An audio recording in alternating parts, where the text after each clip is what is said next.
Une bataille de géants pour quelques cailloux, querelle territoriale qui ressurgit fréquemment entre la Chine et le Japon. Ça dure depuis des dizaines d'années maintenant, au cœur de la discorde. Des îlots perdus en mer de Chine orientale et comme à chaque fois, Tokyo et Pékin montrent leurs muscles. Images commentées par Rémi Vincent. C'est un exercice naval officiellement prévu de longue date. Porte-avions, destroyers, les flottes américaines et japonaises avancent de front dans les eaux du sud de l'archipel nippon.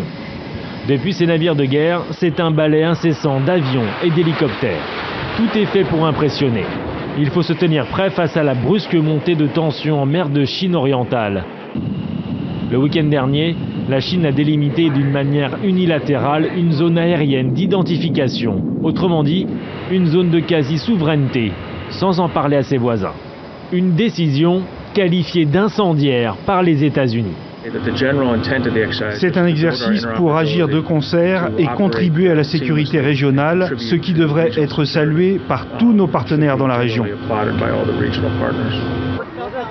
Tous, sauf les autorités de Pékin. Depuis un an, la Chine et le Japon se disputent un îlot isolé en mer de Chine orientale, les îles Senkaku de leur nom japonais, ou îles Diaoyu en chinois. Dans cette zone d'identification aérienne, Pékin englobe même un nouvel îlot disputé avec cette fois la Corée du Sud, quitte à se mettre à dos tous ses voisins. Au coup de force ou coup de bluff chinois, le Japon et la Corée du Sud répondent par des survols de cette zone avec des avions militaires. Les États-Unis ont même envoyé des bombardiers B-52, sans réaction chinoise. Comment les Chinois peuvent-ils faire respecter leur zone? Abattre un avion qui ne s'identifie pas?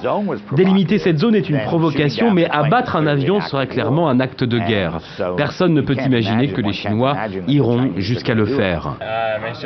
Dans ce jeu de stratégie, Joe Biden, le vice-président américain, est attendu à Pékin la semaine prochaine. Il demandera que la Chine clarifie ses intentions.